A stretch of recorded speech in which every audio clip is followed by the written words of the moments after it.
हम लोग देखने वाले हैं एसएससी जीडी का। जैसा आपका असली पेपर आएगा, जो आपकी असली शिफ्ट होगी, वैसा एक ऐसा सैंपल पेपर हम लोग देखेंगे जो चारों विषयों को साथियों कवर अप करेगा। यानी कि आज की वीडियो भी साथियों आपके लिए बहुत खास होने वाली है। इस वीडियो के माध्यम से आपको पता चल जाएगा कि आपके पेपर में, जो आपका असली पेपर होगा, उसमें किस टाइप के, किस तरह के सवाल पूछे जाएंगे।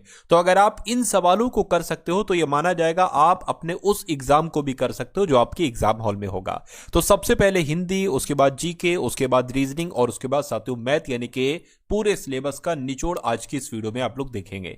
तो पहला सवाल आपकी स्क्रीन पर है, करके सही वर्तनी वाले शब्द का चयन करिए। यानी कि दीक्षा कैसे लिखा जाता है, तो मैं कहूंगा जैसे ऑप्शन नंबर डी में लिखा हुआ है ऐसे लिखा जाता है। उसके बाद देखिए आपसे कहा जा रहा है कि केवल फलों पर जीवन निर्वाह करने वाले के लिए एक शब्द क्या होगा। तो उसको पता साथियों क्या कहा जाता है, यह आपसे पूछा जा रहा है। उसको फलाहारी कहा जाता है, जो केवल फलों पर जीवन निर्वाह करता है। आंसर जिनका ऑप्शन नंबर डी है तो बिल्कुल करेक्ट है। देखिए अन्नहारी, यहां पर ऑप्शन नंबर ए में लिखा हुआ, अन्न खाने वाले को अन्नहारी कहा जाता है। शाकाहारी की अगर बात करें साथियों, जो जैसे कि अगर बात करें जो साग सब्जी खाता है ना, उसको शाकाहारी कहते हैं। और अल्पाहारी उसे कहते हैं जो कम भोजन करता है, उसको साथियों अल्पाहारी कहा जाता है। इतनी जानकारी आपको याद रखना है। उसके बाद देखिए इहलोक का साथियों विलोम आपसे यहां पर पूछा जा रहा है, मुझे बताइए। तो इहलोक का विलोम क्या होता है साथियों, परलोक होता है। ये बात आपको ध्यान रखना है। अच्छा, सांसारिक यहां पर लिखा हुआ है। सांसारिक का अगर विलोम आपसे पूछा जाए तो आपको क्या बताना है, परलौकिक बताना है सांसारिक का विलोम। अगर साथियों भौतिक का विलोम अगर आपसे पूछा जाए तो आध्यात्मिक आपको बताना है। और लौकिक का विलोम आपसे पूछा जाए तो अलौकिक आपको बताना है। उसके बाद देखिए अगला सवाल आपकी स्क्रीन पर है, करके कमल का समानार्थी शब्द इसमें से क्या होगा। तो यहां पर अगर बात करते हैं साथियों, कमल का समानार्थी शब्द पयोज हो जाएगा। और पयोज कौन से ऑप्शन में हो, ऑप्शन नंबर डी वाले में है। उसके बाद देखिए नेक्स्ट नंबर का सवाल है, करके सही वर्तनी वाले शब्द का चयन करिए। यानी कि आपको बताना है लक्ष्मण कैसे लिखा जाता है। तो मैं तो कहूंगा जैसे ऑप्शन नंबर ए में लिखा हुआ है ऐसे लिखा जाता है लक्ष्मण। उसके बाद देखिए वह सीढ़ियों से ऊपर चढ़ गया। क्या इसमें दिए गए वाक्य के किस भाग में त्रुटि है, यह आपसे साथियों पूछा जा रहा है। वह सीढ़ियों से ऊपर चढ़ गया, बताइए। देखिए यहां पर सीढ़ियों जो है वो ऐसे नहीं लिखा सातु सीढ़ियों लिखा जाता है। सीढ़ियों लिखा जाता है सातु कुछ इस प्रकार से, ऐसे करके, ये करके सीढ़ियों। तो ये होना चाहिए सातु, ये नहीं होना चाहिए। तुम्हें का दिक्कत कहां पर है, दिक्कत यहां पर है, यहां पर है सातु। तो यही आपका जवाब हो जाएगा। चलिए नेक्स्ट नंबर के सवाल की तरफ बढ़ते हैं। आपसे कहा जा रहा है साथियों, मन में उत्पन्न होने से मैं कोई निर्णय ना कर सका, यानी कि खाली जगह है वो यहां पर है। तो कहा जा रहा है साथियों, मन में टकराव उत्पन्न होने से मैं कोई निर्णय ना कर सका, ये होगा। मन में द्वंद्व होने के उत्पन्न से, मन में संघर्ष, या मन में साथियों युद्ध। तो मैं कह सकता हूं मन में द्वंद्व उत्पन्न होने से मैं कोई निर्णय ना कर सका, ये पूरा वाक्य होगा। और खाली जगह में जो शब्द आएगा वो द्वंद्व शब्द आएगा। उसके बाद देखिए कौन सा विलोम युग्म सुमेलित नहीं है, ये आपसे कुल मिला के यहां पर साथियों पूछा जा रहा है। तो देखिए अगर यौगिक का विलोम की अगर बात करते हैं साथियों, यौगिक का विलोम अयौगिक हो जाता है। लचीले का विलोम क्या हो जाता है साथियों, क्या लचकीला, लचकीले का विलोम साथियों कड़ा हो जाता है। यौवन की विलोम की अगर बात करें साथियों वार्धक्य हो जाता है। योगी का वियोगी नहीं होता है साथियों, योगी का विलोम होता है भोगी। तो कुल मिला के अगर बात करते हैं कि कौन सा विलोम युग्म सही नहीं है, ऑप्शन नंबर डी वाला सही नहीं है। उसके बाद देखिए आपसे कहा जा रहा है कि यहां पर क्या है, आकाश को चूमने वाला, इसके लिए एक शब्द क्या होगा। तो उसको तो गगनचुंबी कहा जाता है साथियों। आकाश को चूमने वाले को गगनचुंबी कहा जाता है, ये बात आपको ध्यान रखना है। अच्छा, आकाशवाणी, पता आकाशवाणी का मतलब क्या होता है। आकाश से सुनाई पड़ने वाली वाणी को क्या कहा जाता है, तो आकाशवाणी कहा जाता है। उसके बाद देखिए उदार शब्द का साथियों विलोम क्या हो सकता है, मुझे बताइए। देखिए अगर कृपण का विलोम आपसे पूछ लिया जाए तो क्या बताना है, आपको साथियों उदार बताना है। तो कृपण का विलोम उदार, या उदार का विलोम पूछा जाए तो कृपण आपको बताना है। आसक्त का विलोम अगर आपसे पूछा जाए तो क्या आपको बताना है, अनासक्त आपको बताना है। अगर अनुदात्त का विलोम अगर आपसे पूछा जाए तो आपको क्या बताना है, अनुदात्त। और सातु विनीत का आपसे, देखिए विनीत की अगर बात करें तो विनीत का विलोम तो उद्धत होता है। और अनुदात्त की अगर बात करें, अनुदात्त का विलोम सातु क्या हो जाएगा, उदात्त हो जाएगा। ठीक है ना। चलिए अगला सवाल देखिए साथियों, सही वर्तनी वाले शब्द का चयन करिए। आपसे कहा जा रहा है उत्कृष्ट कैसे लिखा जाता है। तो उत्कृष्ट की अगर बात करें साथियों, उत्कृष्ट की अगर बात करें कुछ इस प्रकार से साथियों लिखा जाता है। और ऐसे कहां पर लिखा हुआ है, ऐसे ऑप्शन नंबर ए में लिखा हुआ है। तो जिनका आंसर ऑप्शन नंबर ए है तो बिल्कुल करेक्ट है। उसके बाद देखिए एक मुहावरा यहां पर आपको दे रखा है साथियों, रंग लाना। रंग लाने का मतलब क्या होता है ये आपको बताना है। परिवर्तन होना, धाक जमना, प्रभाव उत्पन्न करना या प्रोत्साहित होना। रंग लाना यानी कि प्रभाव उत्पन्न करना, आंसर आपका जो जाएगा जाएगा साथियों वो ऑप्शन नंबर सी के साथ जाएगा। ठीक है ना। चलिए उसके बाद देखिए अगले नंबर का क्वेश्चन है। 12 सवाल हो चुके हैं, 8 सवाल हिंदी के लगभग और आपके सामने से गुजरेंगे। आपसे कहा जा रहा है साथियों, मुझे है कि आपकी दावत में सम्मिलित नहीं हो सकूंगा। अब यहां पर आपको साथियों खाली जगह एक दी गई है, मुझे गिलानी है कि मैं आपकी दावत में सम्मिलित नहीं हो सकूंगा, या मुझे खेद है, या मुझे शोक है, या मुझे हर्ष है। यहां पर खाली जगह में जो शब्द आएगा वो ऑप्शन नंबर बी वाला आएगा, और पूरा वाक्य ऐसे बन जाएगा कि मुझे खेद है कि मैं आपकी दावत में सम्मिलित नहीं हो सकूंगा। देखिए जो खाली जगह वाले साथियों प्रश्न होते हैं ना, ये लगभग मान के चलिए 20 हिंदी के सवालों में से 2 से 3 सवाल पूछे जाते हैं, इसलिए हर बार मैं आपके लिए खाली जगह के सवाल भी साथियों लेकर आता हूं। ठीक है ना। यानी कि जैसा आपका पेपर पूछा गया पिछली साल में, जो पिछली बार आपका पेपर हुआ था, जैसे हिंदी के क्वेश्चन, जैसे रीजनिंग मैथ्स के क्वेश्चन, वो सारे जैसे जीके वगैरह क्वेश्चन, वैसे क्वेश्चन साथियों मैं लेकर आया हूं। ठीक है ना। तो ये सवालों को अगर आप देखेंगे, इस क्लास को अगर आप देखेंगे, तो मेरा मानना है कि इतने निपुण आप बन जाएंगे हर एक सब्जेक्ट में, कम से कम इतना निपुण मैं आपको बना दूंगा कि जो फाइनल लिस्ट हो साथियों, जो सिलेक्शन वालों की फाइनल लिस्ट में हो, उसमें आपका नाम हो। जरूरी नहीं कि आपका नाम सबसे ऊपर हो या ऊपर वाले लोगों में से ऊपर हो, लेकिन बीच में कहीं भी उसमें आपका नाम आ जाएगा। क्योंकि फिर अगर आप टॉप में आना चाहते हैं, टॉप 1000 में, टॉप 100 में, फिर उसके लिए बहुत आपको पढ़ाना पड़ेगा, और उतना आप लोग पढ़ भी नहीं पाओगे। तो समझदारी इसी में होगी कि सिर्फ उतना पढ़िए कि जिससे सिलेक्शन हो जाए, यानी कि जो आपकी कट ऑफ रहे उससे कुछ नहीं 10 नंबर सातों आपके ज्यादा आ जाए, कोई दिक्कत नहीं, जो फाइनल कट ऑफ हो आपकी, है ना। और इतना ही मैं आपको पढ़ा रहा हूं, IAS PCS वाले लेवल का नहीं पढ़ा रहा हूं। चलिए तो अगला सवाल आपकी स्क्रीन पर है, सही वर्तनी वाले शब्द का चयन करिए। तो मैं आपको एक बात बता दूं कि डेली एक क्लास मैं SSC GD के लिए लेता हूं, डेली टारगेट सिलेक्शन पर इसको सर्च करिए, वीडियो वाले सेक्शन में आइए, वहां पर आपको लेटेस्ट वीडियो मिल जाएगी। ठीक है ना। तो पदार्थ आपको बताने कैसे लिखा जाता है साथियों, जैसे ऑप्शन नंबर सी में लिखा हुआ है, ऐसे लिखा जाता है पदार्थ। कह रहे कि हिमालय का इसमें से समानार्थी शब्द साथियों क्या होगा। तो हिमालय के तो बहुत सारे समानार्थी हो सकते हैं, जैसे कि जो नगराज शब्द की अगर बात करें, ये हिमालय का ही तो सातों एक समानार्थी शब्द है। उसके अलावा पर्वतराज, ये भी सातों हिमालय का ही एक समानार्थी शब्द है। अगला सवाल आपकी स्क्रीन पर है, आपसे कहा जा रहा है कि वह पहलवान बन गया, क्या वह पहलवान बन राम खूब कसरत करता, ये क्या साथियों। देखिए यहां से शुरू है, राम खूब कसरत करता है, और फिर खाली जगह है, और फिर ये वाला चीज जो है ना वो यहां पर आएगी, वह पहलवान बन जाए, वह पहलवान बन जाए, ऐसे करके है। तो इस खाली जगह में क्या सातु आना चाहिए, वह खूब कसरत करता है क्योंकि वह पहलवान बन जाए, इसलिए वह पहलवान बन जाए, ताकि वह पहलवान बन जाए, ताकि सातों यहां पर आएगा। यानी कि पूरा वाक्य क्या हो जाएगा कि राम खूब कसरत करता है ताकि वह पहलवान बन जाए। तो कुल मिला के आंसर आपको ऑप्शन नंबर सी होगा। उसके बाद देखिए अगला सवाल है, आपसे एक शब्द दिया गया आपको और विलोम पूछा जा रहा है कि छली का सातों विलोम क्या होता है, मुझे बताइए। देखिए अगर धूर्त का विलोम आपसे पूछ लिया जाए तो धूर्त का विलोम क्या हो जाएगा सातों, भद्र हो जाएगा।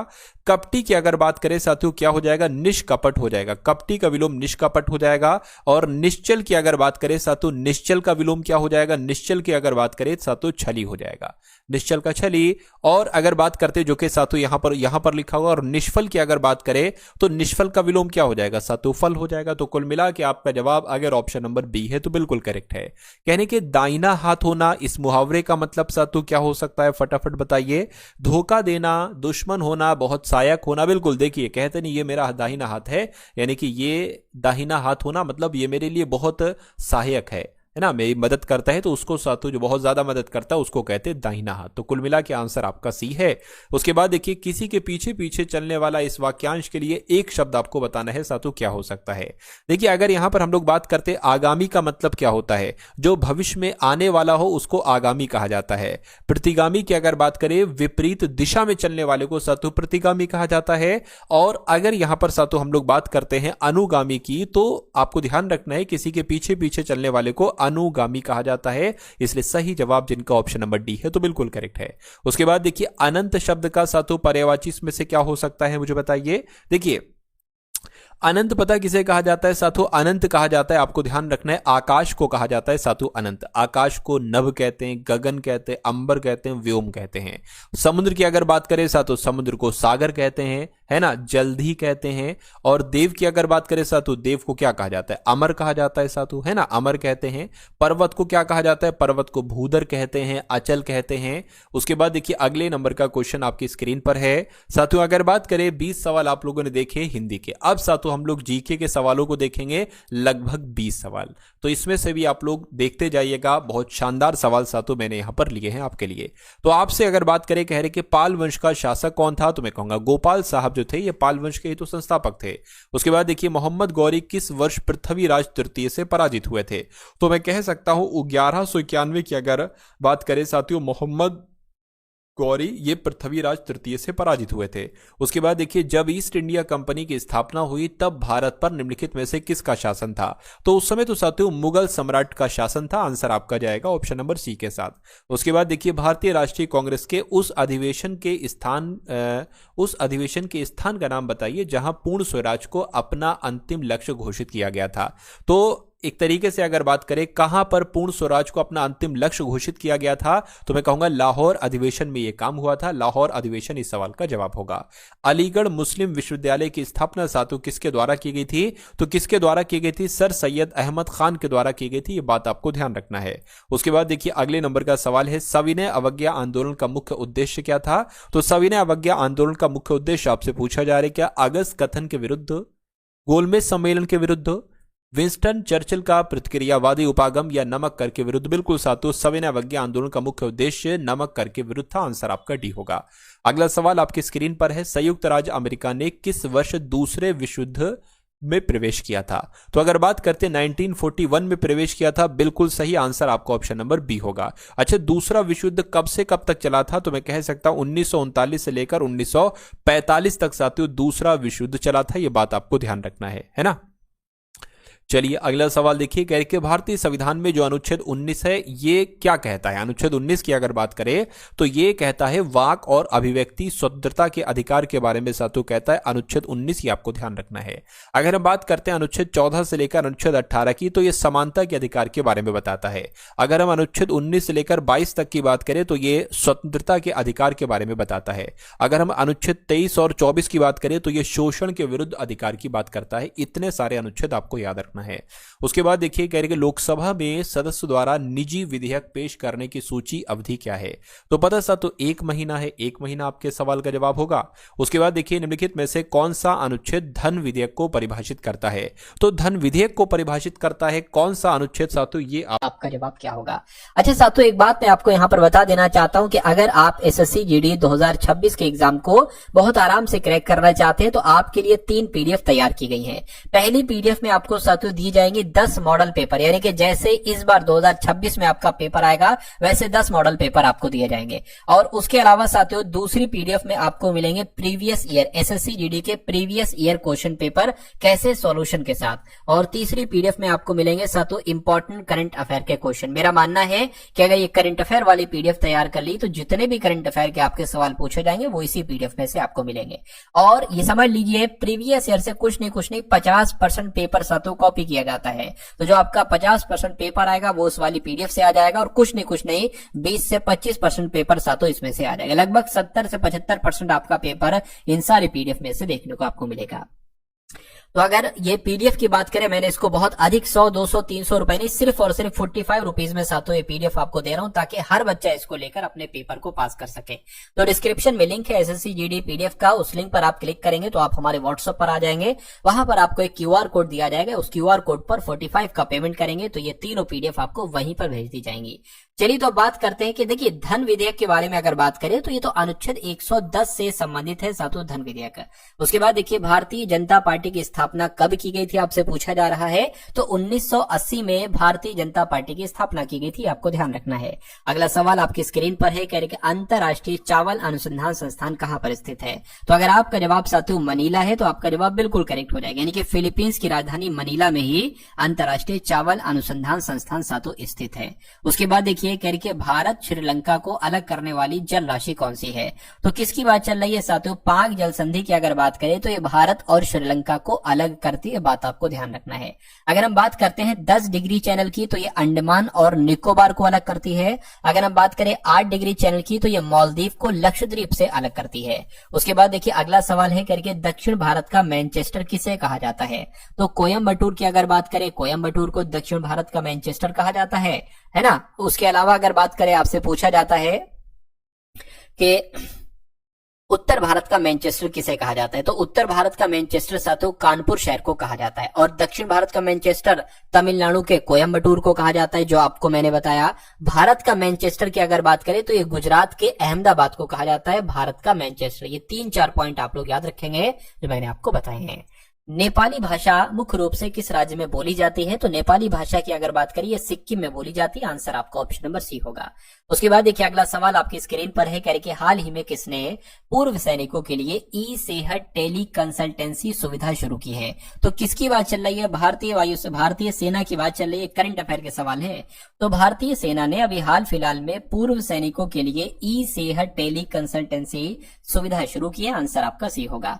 कह रहे कि कुल्हाड़ी बंद पंचायत अभियान ये किस राज्य में शुरू किया गया है? तो ये मैं कह सकता हूं महाराष्ट्र में, राजस्थान में या आंध्र प्रदेश में। ये कहां पर शुरू किया गया है? ये राजस्थान में शुरू किया गया है, कुल्हाड़ी बंद पंचायत अभियान। आंसर आपका ऑप्शन नंबर बी होगा। उसके बाद देखिए कह रहे कि राष्ट्रपति द्रौपदी मुर्मू जी ने किस देश में अंतर्राष्ट्रीय शिक्षा सम्मेलन को संबोधित किया है? तो किसकी बात चल रही है? मैं कहूंगा न्यूजीलैंड की बात चल रही है, क्योंकि राष्ट्रपति द्रौपदी मुर्मू जी ने न्यूजीलैंड देश में अंतर्राष्ट्रीय शिक्षा सम्मेलन को संबोधित किया है।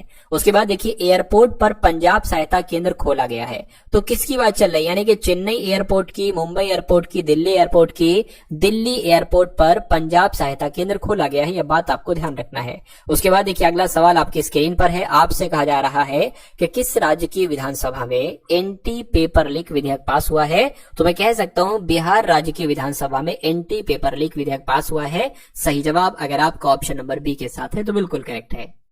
अब उसके बाद साथियों आपके हिंदी के क्वेश्चन हो चुके, आपके जीके के क्वेश्चन हो चुके, और अब साथियों यहाँ पर आप लोग देखेंगे रीजनिंग के एकदम टॉप लेवल के साथियों क्वेश्चंस। उन क्वेश्चंस को मैंने सम्मिलित किया है इस वीडियो में जो आपके संभावित सवाल है, जो आपके आने की पूरी साथियों संभावना है। चलिए तो रीजनिंग के इन सवालों को देखिए, इसमें आसान सवाल भी हैं, कठिन सवाल भी हैं, है ना। चलिए तो पहला सवाल आपके स्क्रीन पर है। आपसे कहा जा रहा है कि एक कागज का टुकड़ा मान लीजिए आपके पास ऐसा है चौकोर टाइप का, आपने इसको बीच से फोल्ड किया और ये वाला पार्ट, नीचे वाला पार्ट आप ऊपर ले गए, है ना, ऊपर आपने कर दिया। उसके बाद अब आपके सामने ऐसे एक करती आ गई, आपने बीच से यहां से फोल्ड किया और ये वाला पार्ट आप राइट पर ले गए। अब आपके पास एक ऐसा टुकड़ा आ गया। आपने किया क्या? आपने यहां पर गोला बनाया, आपने यहां पर चौकोर बनाया और आपने यहां पर बड़ा सा चौकोर बनाया। जब आप इसकी तह खोलोगे जो आपने लगाई थी, 1 2 3 तह लगाई थी, 3 तह खोलोगे तो ये कैसा दिखाई देगा? ऐसा, ऐसा, ऐसा या साथियों ऐसा। देखिए यहां पर मुझे ऐसा लगता है कि अगर मैं यहां पर अगर बनाने की कोशिश करूं इसको, तो ये 4 है, 4 बार खुलेगा, है ना। यहां पर देखिए एक बड़ा सा चौकोर है और यहां पर एक छोटा सा चौकोर है और यहां पर एक गोला है, तो गोला यहां पर भी आएगा, ठीक है ना। गोले की अगर गोला कहां कहां आएगा, सबसे पहले ये आप लोग देख लीजिए गोला कहां कहां आएगा। देखिए गोला यहां आएगा, है ना। तो उसके अलावा अगर बात करते हैं तो फिर यहां पर भी आना चाहिए, यहां पर भी आना चाहिए, यहां पर भी आना चाहिए। उसके अलावा चौकोर आपका यहां पर आएगा, चौकोर बड़ा वाला सा तो यहां पर आएगा। अब यहां पर एक चीज ये देखिए साथियों कि अगर यहां पर हम लोग बात करते हैं, ये 4 आना चाहिए, 1 2 बड़े वाले 4, एक ये और एक ये, लेकिन यहां पर 3 दे रखे तो ये तो गलत हो जाएगा। यहां पर 2 दे रखे ये भी गलत हो जाएगा। यहां पर सब तो 4 दे रखे, यहां पर भी 4 दे रखे। उसके अलावा अगर बात करें, देखिए ये आसपास 4 गोले हैं, लेकिन यहां पर तो 4 गोले, लेकिन यहां पर एक गोला है, ये चौकोर है, तो ये इसलिए नहीं हो सकता। मैं कहूंगा इस सवाल का जवाब आपका ऑप्शन नंबर डी होगा। उसके बाद देखिए अगले नंबर का क्वेश्चन आपकी स्क्रीन पर है। इस सवाल को देखिए, मैं कहूंगा ये ऐसा कॉन्सेप्ट आपके एग्जाम में आएगा ही आएगा। आपसे कहा जा रहा है कि PQRSTUVW एक वृत्ताकार मेज के चारों ओर एक दूसरे के एक समान दूरी पर इसी क्रम में वामावर्त बैठे हुए हैं और सभी का मुंह केंद्र की तरफ। यहां पर कहा गया है कि इसी क्रम में बैठे, किस क्रम में? P फिर Q फिर RSTUVW, यानी कि इसी क्रम में बैठे। तो सबसे पहले साथियों हमने क्या बना लिया? एक गोला बना लिया यहां पर, ठीक है ना। चलिए अब यहां पर कितने लोग बैठे हुए हैं साथियों? 1 2 3 4 5 6 7 8 लोग बैठे ना। तो 1 2 3 4 5 6 7 और 1 साथियों 8। यहां पर एक बात कही गई है, वामावर्त। वामावर्त क्या होता है साथियों? ये एंटी क्लॉकवाइज होता है। एक शब्द होता है दक्षिणावर्त, ये मैंने आपको पिछली क्लासेस में भी बताया है। दक्षिणावर्त होता है क्लॉकवाइज, जैसे कि 1 बजा, 2 बजा, 3 बजा, 4 बजा, 5 बजा, 6 बजा। लेकिन अगर वामावर्त की अगर बात करें तो मान लीजिए अगर 1 यहां पर है तो फिर 2 इधर होगा, 3 इधर होगा, 4 इधर होगा, 5 इधर होगा। इसको ही ऐसे ही बैठाना है। उसके बाद कह रहे हैं कि एस का मुंह दक्षिण दिशा की ओर है। देखिए अगर एस का मुंह दक्षिण दिशा की ओर है तो मैं कहूंगा एस यहां पर बैठेगा, और सबका मुंह केंद्र की तरफ है तभी तो इसका मुंह दक्षिण की तरफ हो पाएगा, क्योंकि ये दिशा दक्षिण होती है, ये दिशा पूर्व होती है, ये दिशा उत्तर होती है, ये दिशा साथियों पश्चिम होती है। उसके बाद कह रहे हैं कि यदि V और Q आपस में स्थान अदल बदल कर लेते हैं तो Q बैठने के किस दिशा में ज्ञात करिए। देखिए सबसे पहले अगर बात करें, अगर S यहां पर है, ये वाला S यहां पर आ गया है, तो अगर बात करते साथियों उसके बाद क्या आएगा, उससे पहले यहां पर क्या आ जाएगा, इससे अगर बात करते साथियों क्या आ जाएगा, T आ जाएगा, उसके बाद U आ जाएगा, उसके बाद V आ जाएगा, उसके बाद साथियों यहाँ पर W आ जाएगा, खत्म। अब इससे पहले क्या क्या है साथियों, R है देखिए, उसके बाद Q है और उसके बाद साथियों P है। तो ये P Q R S ये एंटी क्लॉकवाइज में बैठे, यानी कि ये वामावर्त में बैठे हैं। उसके बाद एक बात यहाँ पर कही गई है कि V और Q आपस में स्थान बदल लेते हैं, तो V और Q को हटा दीजिए। V कहां पर है, यहां पर है, और Q यहां पर है, तो यहां पर आप Q की जगह V रख दीजिए और यहां पर फिर क्या रख दीजिए, V और Q आपका साथ तो यहां पर आ जाएगा। इतनी बात क्लियर है? चलिए कोई दिक्कत नहीं है। अब आपसे कहा जा रहा है कि Q बैठने की किस दिशा, मतलब Q के बैठने की दिशा ज्ञात कीजिए। तो Q कहां पर है, देखिए जरा साथियों, Q आपका यहां पर है, यानी कि Q कहां पर बैठा है, तो मैं कहूंगा ये दिशा, ये पश्चिम होती है, ये दक्षिण होती है। पश्चिम और दक्षिण दिशा की तरफ वो बैठा हुआ है। तो दक्षिण पश्चिम या पश्चिम दक्षिण कहां पर लिखी हुई है, ऑप्शन नंबर बी में लिखी हुई है। तो जिनका आंसर यहां पर ऑप्शन नंबर बी के साथ था, मैं कहूंगा आंसर आपका बिल्कुल करेक्ट था। उसके बाद देखिए अगला क्वेश्चन है, आपसे कहा जा रहा है कि ये जो प्लस वाला चिन्ह है, इस वाले फलक के विपरीत फलक पर कौन सा चिन्ह मौजूद होगा, ये आपसे पूछा जा रहा है। देखिए अगर ये एट द रेट लिखा हो, एट द रेट का अगर आपसे विपरीत पूछता ना तो आप हैशटैग बता देते, है ना। उसके अलावा साथियों अगर ये एस लिखा हुआ है, एस का विपरीत पूछता तो आप क्या बता देते साथियों, आप बता देते प्रतिशत। ये डॉलर वाला साइन है मेरे ख्याल से, एस नहीं है ये। अब बचा क्या साथियों, प्लस बचा। प्लस का विपरीत क्या हो जाएगा, प्लस का विपरीत साथियों बराबर हो जाएगा। तो मैं कह सकता हूं कि प्लस का विपरीत आपसे पूछा जा रहा है, बराबर होगा, और बराबर आपका ऑप्शन नंबर बी में लिखा हुआ है। उसके बाद देखिए अगला क्वेश्चन, ऐसा भी क्वेश्चन साथियों आपके एग्जाम में एक आता ही आता है। आपसे यहां पर कहा जा रहा है कि उस विकल्प का चयन करिए जिसमें नीचे दिए गए शब्दों को उस क्रम में दर्शाया गया है जिस क्रम में वो अंग्रेजी शब्दकोश में होते हैं। सबसे पहले इसमें से कौन सा वर्ड आ सकता है, यहां पर लिखा हुआ है साथियों, एक तरीके से बात करें PEG, बाकी सब में PR लिखा हो, तो R तो बाद में आता है क्योंकि R 18 पर होता है, G 7 पर होता है, तो सबसे पहले साथियों पहला ही आ जाएगा। अब इसमें से देखिए PER सब में है, ये S 19 पर आता है, O 15 पर आता है, तो ये O वाला पहले आएगा। इससे यहाँ पर C है, ये तो फिर सबसे पहले आ जाएगा, ये आएगा, उसके बाद ये आएगा, यानी कि 4 होगा, उसके बाद 5 होगा। अब इसमें से बताइए कौन सा पहले आएगा। S यहाँ पर क्या है, यहाँ पर S है, यहाँ पर O है, तो मैं कहूंगा O पहले आता है, S बाद में आता है, यानी कि पहले 3 आएगा फिर 2 आएगा, पहले 3 आएगा फिर 2 आएगा। 145 32 कहां पर लिखा हुआ है, 145 32 ऑप्शन नंबर सी में लिखा हुआ है। तो जिनका आंसर ऑप्शन नंबर सी है तो बिल्कुल सही है। उसके बाद देखिए अगला क्वेश्चन आपकी स्क्रीन पर है, कह रहे GN21Q के अगर ये दर्पण में आप देखोगे तो कैसा आपको दिखाई देगा, ये आपको यहाँ पर बताना है। देखिए जो सबसे अंत में होता है वो सबसे पहले दिखाई देगा, लेकिन K का मुंह दाएं तरफ है, K का मुंह साथियों बाएं तरफ आ जाएगा। Q की अगर बात करें, Q कुछ ऐसे बन जाएगा, 1 की अगर बात करें 1 कुछ ऐसे बन जाएगा, 2 कुछ ऐसे बनेगा, N की अगर बात करें तो N कैसे बनेगा, N साथियों ऐसे बनेगा, और G की अगर बात करें G कुछ ऐसे बनेगा। तो ये कहां पर लिखा हुआ है, कहां पर बना हुआ है, ऐसा ऑप्शन नंबर सी में है। तो ऑप्शन नंबर सी आपके इस क्वेश्चन का बिल्कुल सही और सटीक जवाब हो जाएगा। साथियों अगर आपने अभी भी इस वीडियो को लाइक नहीं किया है तो आपसे बस इतनी मैं रिक्वेस्ट करूंगा कि अगर वाकई में आप सिलेक्शन लेना चाहते हैं और आप चाहते हैं कि मेरी तरफ से आपके लिए भरपूर मेहनत की जाए, मैं अपनी पूरी जान लगा दूं, इतना आपको पढ़ाऊं और इतने आपको क्वेश्चन दूं कि आप बहुत आराम से इस परीक्षा को क्रैक कर लीजिए। क्योंकि देखिए मेरा ऐसा मानना है कि अगर आपके पास कोई रोजगार नहीं है तो ये SSC GD की जॉब आपके लिए साथियों बेस्ट है। कैसी है साथियों, बेस्ट है। और अगर वाकई में अपने अंतिम रूप से ये दृढ़ निश्चय ले लिया है कि इस बार SSC GD 2026 वाली वैकेंसी में आपको सिलेक्शन लेना ही लेना है हर हालत में, तो आपका स्वागत है मैं कहूंगा। यानी कि मैं आपको साथियों इतना पढ़ा दूंगा, इतना एक्सपर्ट बना दूंगा कि आपका सिलेक्शन साथियों हो जाएगा। इससे ज्यादा मुझे नहीं लगता कि आपको इससे ज्यादा कुछ चाहिए है मुझसे, और मैं आपके लिए जितना कर सकता हूं उतना साथियों कर रहा हूं, मैं अपनी पूरी मेहनत कर रहा हूं। तो आप हमारी हर वीडियो को लाइक किया कीजिए, तभी तो मुझे पता चलेगा कि आप लोग पसंद कर रहे हो और मुझे और ज्यादा मेहनत करना चाहिए। तो वीडियो को बिना कहे लाइक कर दिया करिए, और चैनल पर अगर आप लोग नए हैं तो चैनल को भी तुरंत आप लोग सब्सक्राइब कर लीजिए, क्योंकि सब्सक्राइब करेंगे तभी आपको हमारी फ्री क्लासेस मिल पाएंगी। और मैं कहूंगा फ्री क्लास में मैं इतना कंटेंट दे रहा हूं, इतना दम लगा रहा हूं कि जितना शायद कोई आपसे हजारों रुपए देकर भी आपको ऐसा ना पढ़ा रहा हो, इतना मैं आपको फ्री दे रहा हूं। इसलिए तो ये फ्री जरूर है, लेकिन ऐसा नहीं कि इनकी कोई वैल्यू नहीं है, ये उससे ज्यादा बेस्ट है मैं कहूंगा जो आपको पेड पैसे लेकर साथियों पढ़ा रहे हैं। चलिए, तो यहां पर अगर बात करें, एक नंबर सीरीज वाला साथियों सवाल आपकी स्क्रीन पर आ चुका है। आपसे कहा जा रहा है कि सबसे पहले 2 है, उसके बाद 5 है, उसके बाद 11 है, उसके बाद 17 है, उसके बाद कौन सा नंबर आएगा, और उसके बाद 31 आएगा, और उसके बाद 41 आएगा। तो यहां पर अभी तो मुझे भी नहीं पता क्या है, मैं सोचता हूं देखता हूं क्या है। देखिए 2, 5, 11, 17, 31 ये सारे साथियों अभाज्य संख्या मुझे लग रही हैं, और ये सारे के सारे अभाज्य संख्या ही हैं। तो 17 के बाद देखिए 21 तो आएगा नहीं, क्यों? क्योंकि 21 एक अभाज्य संख्या थोड़ी है ना भाई साहब, ये तो 3 से 7 से कटता है, ये भी कटता है, ये भी 17 के बाद वाला नंबर आना चाहिए और 31 से पहले आना चाहिए।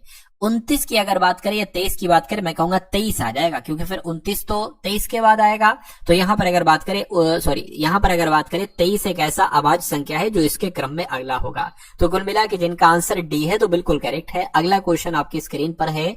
आपसे कहा जा रहा है कि एक निश्चित कोड भाषा में लेआउट को WRRVDI लिखा जाता है, तो चेतक को साथियों क्या लिखा जा सकता है मुझे बताइए। देखिए यहां पर अगर बात करें, L से साथियों W हुआ है, ठीक है, 12 से 23 हुआ है, A से R हुआ है, 1 से 18 हुआ है, Y से 18, ये कुछ समझ में नहीं आ रहा, यानी कि ये लॉजिक अब नहीं है। तो अगर साथियों मुझे ऐसा लग रहा है कि यहां पर अगर साथियों हम लोग थोड़ा सा ध्यान दें, जैसे कि ये W मैं आपको यहां पर लिखकर समझा देता हूं, LAYOUT, वो लॉजिक लग सकता है, जरूरी नहीं वो लॉजिक लगे। उसके बाद WRRVDI, यहां पर अगर बात करें मुझे ऐसा लग रहा है साथियों जैसे कि ये T है, T से यहां पर W हुआ है, क्योंकि यहां पर कितना घटाया गया है साथियों, कितना बढ़ाया गया है, यहां पर अगर बात करें साथियों +3 बढ़ाया गया है, T 20 पर, W 23 पर, U होता है 21 पर, R होता है 18 पर। यहां पर साथियों अब 3 घटा दिया गया है, और 15 से 18 हो गया है, अब यहां पर साथियों 3 बढ़ा दिया गया है। Y की अगर बात करें, अब साथियों 3 यहां पर घटाया गया है, यानी कि 3 घटाना 3 बढ़ाने वाला मैटर यहां पर साथियों चल रहा है। तो इसमें भी हम यही चीज लगा देंगे, है ना। अब देखिए K है, तो सबसे पहले आपने क्या किया है, आपने 3 बढ़ाया है, तो जब K में साथियों आप 3 बढ़ाओगे तो कितना आ जाएगा, K L M N आ जाएगा। तो N यहां पर है या तो यहां पर है। A में अब साथियों क्या करोगे, आप 3 घटाओगे, तो जब आप साथियों A में 3 घटाओगे तो क्या X आएगा, नहीं साथियों कितना आएगा, मैं कहूंगा W आएगा। तो ये वाला आपका जवाब जो होगा वो बिल्कुल सही और सटीक जवाब हो जाएगा, ठीक है ना। चलिए उसके बाद देखिए अगला क्वेश्चन आपकी स्क्रीन पर है। यहां पर अगर बात करें 36A ब्रैकेट के अंदर है 15C4 और 15C4, उसके बाद B है, उसके बाद 21A 13 है, उसके बाद A फिर 24 है, फिर D है, ब्रैकेट के अंदर 16 D 2 है। तो यहां पर कहा गया कि A का अर्थ क्या है साथियों, A जहां पर आपको देखिए वहां पर प्लस लिख देना। B का अर्थ की अगर बात करें, B का अर्थ साथियों क्या है, ये माइनस होगा तो माइनस आ जाएगा। C के अर्थ की अगर बात करें गुणा है, और D का अर्थ क्या है साथियों डिवाइड, यानी कि यहाँ पर क्या भाग होना चाहिए, तो भाग है। इसको सॉल्व कर लीजिए। देखिए साथियों यहां पर अगर बात करें तो साथियों देखिए सबसे पहले ये लिख लीजिए 36, और फिर ये लिखते जाइए, साथ में लिखते जाइए, क्या दिक्कत है ना। ब्रैकेट के अंदर आ जाएगा 15, और C का मतलब है गुणा, और फिर 4 आ जाएगा। B का मतलब क्या है, B का मतलब माइनस है, और ब्रैकेट के अंदर 21 प्लस 13 की अगर बात करें 13 आ जाएगा, और फिर A है यानी कि प्लस, फिर 24 आपका आ जाएगा। D का मतलब भाग है, ब्रैकेट के अंदर क्या है साथियों 16 है, डिवाइड आपका 2 आ जाएगा। अब देखिए 36 आ गया, ये प्लस 15 चौक कितना हो जाएगा, 60 हो जाएगा, माइनस 21 और 13 की अगर बात करें तो 4 हो गया और 3 हो गया, ठीक है। 24 यहां पर आ जाएगा। अब देखिए यहां पर भाग दोगे तो 2 एकम 2 अट्ठे 16 आएगा, और 8 आ जाएगा। 8 की 24 से करोगे तो 8 3 24 आ जाएगा, यानी कि यहां पर आप 3 रख लो, वो ज्यादा आपके लिए सही रहेगा। अब इसको जोड़िए, 60 और कितना हो जाएगा साथियों 96 हो जाएगा। 96 माइनस 34 प्लस 3 आ जाएगा। 96 में से 34 अगर हम घटाते हैं तो कितना बचता है साथियों, ये आपका 62 बचता है। 62 और 3 कितना हो जाएगा, 65 हो जाएगा। तो इस सवाल का जवाब आपका जो होगा वो 65 आएगा, और 65 कहां पर लिखा हुआ है, ऑप्शन नंबर ए में लिखा हुआ है। तो जिनका आंसर ऑप्शन नंबर ए के साथ है, मैं कहूंगा आंसर आपका बिल्कुल करेक्ट हो जाएगा। भाई बहुत बढ़िया, वेरी गुड क्लास। उसके बाद देखिए अगला क्वेश्चन है, कह रहे कि दो बहनें हैं जिनका नाम है रजनी और रानी। दो बहनें हैं, ठीक है, कोई दिक्कत नहीं, यानी कि इनकी आयु का अनुपात 2:3 है, यानी कि अगर रजनी 2x है तो रानी कितनी है साथियों, 3x है, ठीक है, 2x और 3x हो गई। कह रहे कि 6 वर्ष के बाद उनकी आयु का अनुपात इतना हो जाता है। तो अगर हम मान लेते हैं साथियों ये रजनी है और रानी की अगर बात करें 3x है, 6 वर्ष बाद, तो इसमें 6 हमें प्लस करना पड़ेगा, 6 वर्ष के बाद इनका जो अनुपात होता है वो 3:4 हो जाता है, यानी कि फिर रजनी की आयु 3 हो जाती है और रानी की आयु 4 हो जाती है। तो इसको सॉल्व करिए, है। रजनी की वर्तमान आयु आपसे पूछी जा रही है, रजनी की वर्तमान आयु कितनी है, 2x है, यानी कि आपसे 2x की वैल्यू यहां पर पूछी जा रही है। तो x की वैल्यू निकाल लीजिए, फिर 2x की तो बहुत आराम से निकाल देंगे। पहले इसको कैलकुलेट करके यहां से x का मान साथियों आप लोग निकालिए। देखिए 4 दूना 8 यानी कि 8x हो गया, प्लस 4 छंग आपका कितना हो जाएगा, 24 हो जाएगा, 3 तिया आपका 9x हो जाएगा, प्लस 3 छंग 18 आपका हो जाएगा। अब देखिए 9x ये है बराबर के उधर 8x है ना, इधर आएगा माइनस का हो जाएगा। इधर अगर बात करें साथियों 24 बराबर के उधर 18 है, इधर आएगा माइनस का हो जाएगा। तो ये x बराबर कितना आ जाएगा साथियों, 6 आ जाएगा। अब बहुत आराम से साथियों रजनी की आयु हम निकाल सकते हैं। रजनी की आयु 2x है और x बराबर 6 है, तो 2 गुणा 6 से बराबर कितना हो जाएगा, 12 वर्ष हो जाएगी, यानी कि रजनी की आयु कितनी है साथियों, 12 वर्ष है। अच्छा अगर मैं आपसे पूछूं रानी की आयु कितनी है, तो एक बार कमेंट में मुझे आप लोग बताइएगा। उसके बाद देखिए अगले नंबर का साथियों क्वेश्चन आपकी स्क्रीन पर है, देखिए इस क्वेश्चन को बताइए जवाब आपका साथियों क्या होगा। देखिए नंबर सीरीज का सवाल है, 6 है, उसके बाद 22 है, उसके बाद 70 है, उसके बाद साथियों 214 है और अगला नंबर क्या होगा, और फिर साथियों आना चाहिए 1942। तो ये आपके लिए है, आप इसका जवाब मुझे बताइए फटाफट। देखिए अगर थोड़ा सा यहां पर दिमाग लगाए तो 6 से 22 हुआ है, 6 तिया 18 और हम 4 जोड़ दें उसमें तो 22 हो जाएगा, ठीक है। 22 की अगर बात करें, 22 से 70 जो है, मुझे ऐसा लग रहा है फिर से साथियों 3 से गुणा करो, 22 तिया 66 और फिर से इसमें 4 जोड़ दो, ठीक है, ये तो कुछ लग रहा है हो जाएगा। 70 से अब देखिए 3 से गुणा तो यहां पर भी 3 से गुणा करिए, 7 तिया 21, 210 हो गया, 210 ये 214, यानी कि यहां पर भी हमें 4 जोड़ना पड़ेगा। तो कुल मिला के यहां पर भी पहले 3 से गुणा कराइए, यानी कि 214 की गुणा 3 से कराइए और फिर उसके बाद साथियों उसमें 4 जोड़ दीजिए। 3 चौक कितना हो जाएगा, 12 हो जाएगा, ये आपका 4 आ जाएगा, 3 दूना 6 आ जाएगा, इसमें साथियों 4 जोड़ दीजिए, कितना आपके सामने आ जाएगा, 446 आ जाएगा। और 446 क्या, सॉरी 646 आ जाएगा, 646 का ऑप्शन में है, ऑप्शन नंबर सी वाले में। अगर आपको बिल्कुल पक्का करना हो आंसर तो इसमें भी 3 से गुणा करके 4 जोड़ेंगे तो साथियों 1942 ही आना चाहिए और आएगा भी साथियों, मेरी उम्मीद है पूरी। खैर नेक्स्ट नंबर का सवाल आपकी स्क्रीन पर है, आपको यहां पर देखना है और बताना है आपका जवाब क्या हो सकता है। आपसे कहा जा रहा है कि एक कागज का टुकड़ा आपके पास ऐसा है, आपने इसको यहां से विकर्ण से साथियों फोल्ड किया और ये नीचे वाला पार्ट आप ऊपर ले गए, फिर आपने एक और इसको साथियों फोल्ड लगाया, है ना। अब आपके पास ये वाला कागज का टुकड़ा आ गया, आपने यहां पर 2 होल किए, क्या किए, 2 होल किए। 2 होल करके साथियों मैं देख लूं एक बार, 2 होल कर लिए।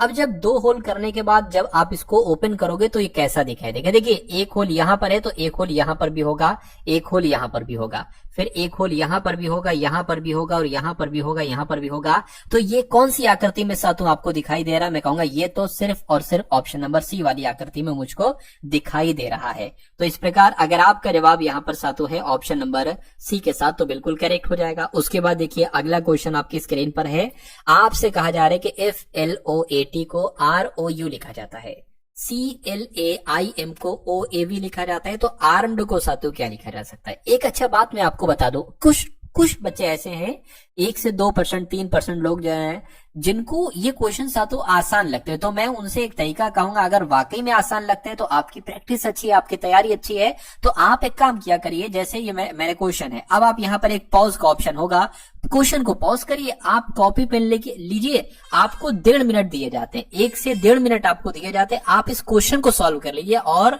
उसके बाद वीडियो को अनपॉज करिए, चलाइए, देखिए जो मैंने आंसर बताया था कि आपका आंसर वही आया है। अगर आया है तो बहुत अच्छी बात है, ऐसा आप हर एक सवाल में किया करिए, आप रीजनिंग के हर एक सवाल में करिए, आप मैथ के हर एक सवाल में करिए, है ना, क्योंकि यही चीज तो आपको साथियों एग्जाम में करना होगी। एग्जाम में क्या है, आप दनादन क्वेश्चन को सॉल्व करके आंसर लगाते जाओगे, लेकिन आपको नहीं पता चलेगा कि ये मैंने आंसर सही किया या गलत किया। तो इसमें एक अच्छा तरीका है, आपको तुरंत आपने इधर आंसर लाया, मान लीजिए आपने बी ऑप्शन लगाया, 1 मिनट में मैं जब सॉल्व करूंगा तो आप देख लीजिए कि आपका आंसर सही रहा या गलत रहा। तो ऐसे भी आप साथियों टेस्ट दे सकते हो, अपने आप को आंक सकते हो। तो सबसे पहले सातों इसको यहाँ पर लिख लेते हैं। काम सातों ये का जिसके यहाँ पर लिखा हुआ है FLOAT, ठीक है ना। और इससे ये बनाया गया है, ये कैसे बनाया गया ये मैं आपको बता रहा हूँ। देखिए ये होता है सातों 12, F जो होता है ना वो 6 पर होता है, F 6 पर होता है, L 12 पर होता है, O 15 पर होता है, A 1 पर होता है, T 20 पर होता है। अब उसी के नीचे अगर हम सातों ये अगला वाला लिखेंगे ये तब आपको समझ में आएगा। उसके अगला वाला क्या है सातों, R है, O है और सातों U है। देखिए अब R आता है 18 पर, O आता है 15 पर और U आता है 21 पर। कैसे ये 21 आया है, ये बीच वाला तो इन्होंने 15 कर दिया, लेकिन 6 + 12 कितना होता है, 18 होता है। 1 + 20 कितना होता है, 21 होता है। तो ये ऐसे बना है, तो ऐसे ही ये बना होगा और ऐसे ही सातों ये बना होगा। यानी कि इन दोनों को जोड़कर हमें जो लेटर मिलेगा वो कौन सा है बताइए। R 18 पर होता है, 1 पर होता है 19 आएगा, यानी कि 19 पर सातों S होता है। M जैसा है M वैसे ही रखेंगे। E और D यानी कि 5 और 4 9 होता है, 9 पर I होता है। तो कुल मिला के आपका जवाब जो जाएगा वो ऑप्शन नंबर A के साथ जाएगा। और जिनका आंसर ऑप्शन नंबर A है तो बिल्कुल करेक्ट है। यानी कि विटीकल्चर का संबंध अंगूर से है, तो फ्लोरिकल्चर का संबंध सातों किससे होगा, मैं कहूंगा फूलों से होगा। फूल आपके सवाल का राइट आंसर है। उसके बाद देखिए अगले नंबर का सवाल आपकी स्क्रीन पर है, ठीक है ना। आपसे कहा जा रहा है कि SRQ, उसके बाद PON, उसके बाद कौन से 3 लेटर यहां पर आएंगे, फिर JIH आना चाहिए। S 19 पर होता है, P 16 पर होता है, 3 घटाया गया है और यहाँ पर भी 3 घटाया गया है। तो मैं कहूंगा यहाँ पर भी 3 घटेगा। 16 में 3 घटाओगे तो मेरे हिसाब से सातों M आ जाना चाहिए। M यहाँ पर है, M यहाँ पर है। उसके बाद K आ रहा है, सेम सॉरी L और K आ रहा है, ठीक है। R 18 पर होता है, O 15 पर होता है, 3 घटाया गया और I से F हुआ है, 3 घटाया गया। तो यहाँ पर भी 3 घटेगा। जब यहाँ पर 3 घटाओगे तो L आ जाएगा, यानी कि ML कहां पर लिखा हुआ है, ऑप्शन नंबर B में ही लिखा हुआ है।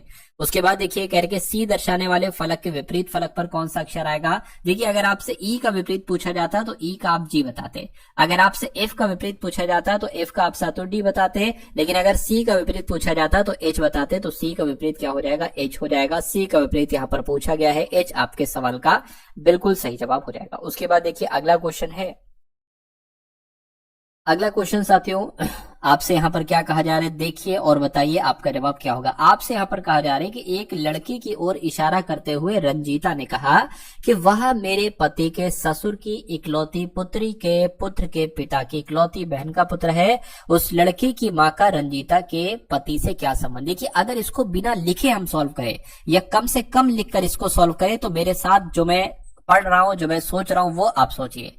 एक लड़की की ओर इशारा करते हुए रंजीता कहती, मान लीजिए साथियों वो लड़का ये है ना, और रंजीता जो है ना वो रंजीता ये है। अब बहुत कम लिखेंगे हम लोग। रंजीता कह रही है कि ये जो है ना ये मेरे पति यानी कि इनके पति हो गए, इनके पति के ससुर, इनके पति के ससुर कौन होंगे, तो रंजीता के पिताजी होंगे। रंजीता के पिताजी की इकलौती पुत्री कौन होंगी, अरे भाई ये अपनी ही बात कर रही है, यानी कि इकलौती पुत्री यानी कि खुद के पुत्र के पिता, खुद के पुत्र के पिता कौन, यानी कि अपने पति की बात कर रही है। खुद के पुत्र के पिता की इकलौती बहन यानी कि अपने पति की बहन की यहाँ पर बात चल रही है। तो अपनी बहन के बहन का पुत्र यानी कि ये जो लड़का है ना ये रंजीता के पति की बहन का पुत्र है साथियों। तो आपसे सवाल, अब आप लोग समझ गए ना ये लड़का कौन है, ये रंजीता के पति की, मतलब रंजीता के पति की बहन का बेटा है। अब सवाल पूछा जा रहा है कि उस लड़के की माँ कौन, ये इस लड़के की माँ है ना, इस लड़के की माँ तो ये होंगी। इस लड़के की माँ रंजीता के पति से क्या संबंध, यानी कि ये जो पति है ना इनके, ये क्या कहेंगे इस लड़के की माँ को, तो भाई ये तो इनकी बहन है। तो बहन है तो बहन आपके सवाल का जवाब होगा। आंसर अगर आपका डी है तो बिल्कुल करेक्ट है। इस सवाल को ऐसे ही इसी टाइप से सातों आप लोग भी किया कीजिए। उसके बाद देखिए कहेंगे सातों 7 से यहाँ पर क्या बनाया गया है, 113 बनाया गया है। उसी प्रकार 11 से यहाँ पर सातों क्या बनाया जाएगा ये आपको बताना है। और उसी प्रकार 15 से यहाँ पर सातों 481 बनाया जाएगा। कैसे बनाया जाएगा, देखिए 7 से अगर हम 113 बनाए तो मैं कोशिश कर सकता हूं। देखिए साथियों 7 से 13 बड़ा तगड़ा पड़ जाएगा। अगर हम साथियों यहाँ पर 7 का स्क्वायर ले लें तो हमें 49 मिल जाएगा।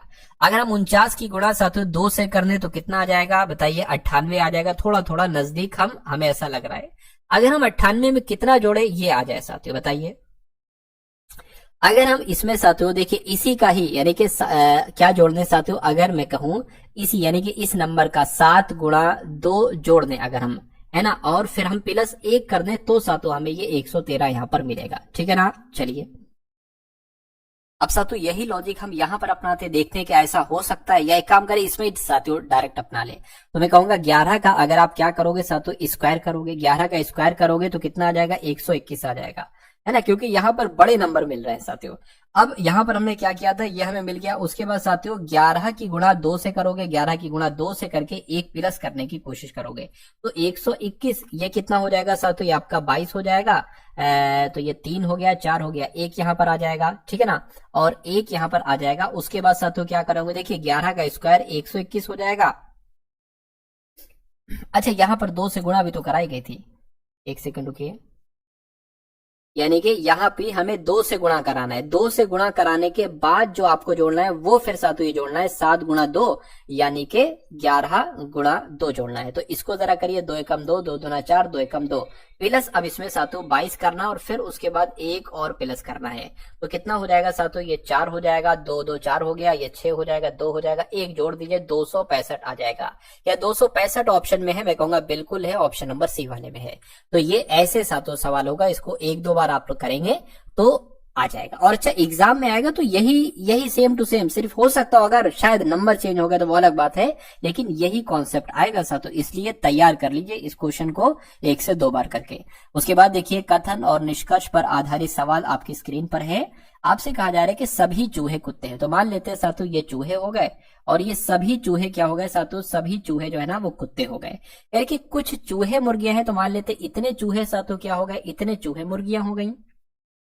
अब निष्कर्ष पढ़िए और बताइए कौन सा सही कौन सा गलत। कुछ चूहे कुत्ते हैं, कुछ चूहे कुत्ते हैं, बिल्कुल साथियों, जब सारे चूहे कुत्ते हैं तो मैं कहूंगा कुछ चूहे कुत्ते हैं, है ना, कुछ चूहे कुत्ते हैं, ये आपका सही हो जाएगा, कोई दिक्कत नहीं है। देखिए सभी चूहे कुत्ते हैं, सभी चूहे कुत्ते हैं, हो गया है। कुछ चूहे मुर्गियां हैं, कुछ चूहे मुर्गियां हैं, ये भी हो गया है। कुछ चूहे कुत्ते हैं, कुछ चूहे कुत्ते हैं, सही है। कुछ मुर्गियां चूहे हैं, कुछ मुर्गियां चूहे हैं, ये भी बिल्कुल सही है, यानी कि दोनों ही सातों यहाँ पर आपका सही हो जाएंगे। आंसर आपका ऑप्शन नंबर डी होगा। चलिए उसके बाद देखिए अगला क्वेश्चन आपकी स्क्रीन पर है। यहाँ पर अगर बात करें, आपसे कह रहे हैं कि भतीजी ब्यूटिशियन महिलाएं, देखिए जितनी भी भतीजी हैं वो सब महिलाएं हैं, यानी कि ये क्या हो गई, ये भतीजी हो गई, और जितनी भी भतीजियां हैं ये सब महिलाओं के अंतर्गत ही तो आएंगी। अब यहाँ पर अगर बात करें, कुछ ब्यूटिशियन हो सकता हो साथियों भतीजी और महिला हो, तो कुल मिला के कुछ ऐसा आ जाएगा। और ऐसा कहां पर बना हुआ है, ऐसा ऑप्शन नंबर सी में बना हुआ है, तो ये ऑप्शन नंबर सी आपके इस क्वेश्चन का जवाब है। उसके बाद देखिए अगला क्वेश्चन आपकी स्क्रीन पर है। ओ है, खाली जगह है, के एम है, खाली जगह है, ओ पी के है, खाली जगह है, ए ओ है, उसके बाद 2 बार खाली जगह है, और एम है, और फिर सातों ए है। तो इसको आपको यहाँ पर सॉल्व करना है। देखिए सबसे पहले काउंट करिए, 1 2 3 4 5 6 7 8 9 10 11 12 13 14 15 15 है, तो मैं कहूंगा सातों 5 5 का बनना चाहिए। 1 2 3 4 5 ये अलग, 1 2 3 4 5 ये अलग, 1 2 3 4 5 ये अलग। आप देखोगे सातों अंत में ए आ रहा है, ए यहां पर आ रहा है, ए यहां पर आ रहा है, तो अंत में यहां पर भी सातों ए आ जाएगा। अब आपको अंतिम के 3 मिल गए हैं सातों। देखिए के एम ए, यहां पर एम ए तो है लेकिन के नहीं है, तो के बना लिया, के एम ए हो गया। के है, एम नहीं है, तो के एम ए हो गया। अब पूरा आपको मिल गया है ओपी के एम ए, ओ पी के एम ए, ओ पी के एम ए, ओ पी के एम ए। अब आप देख लीजिए अपने पेन से आपने क्या क्या लिखा है। आपने पी लिखा है, आपने ए लिखा है, आपने एम लिखा है, आपने पी के और क्या लिखा है साथियों, आपने ए लिखा है, ठीक है ना। तो ये ऑप्शन में सातों का ये ए तो नहीं लिखा है ना, हाँ ए नहीं लिखा, ए तो पहले से लिखा हुआ था। चलिए तो हटा दिया मैंने। तो पी ए एम पी के कहां पर लिखा हुआ है, कौन सा ऑप्शन में लिखा हुआ, पी ए एम पी के ऑप्शन नंबर साथियों बी में लिखा हुआ है। तो बी जिनका आंसर है, मैं कह सकता हूं आंसर आपका बिल्कुल करेक्ट हो जाएगा भाई। बहुत बढ़िया, वेरी गुड क्लास। चलिए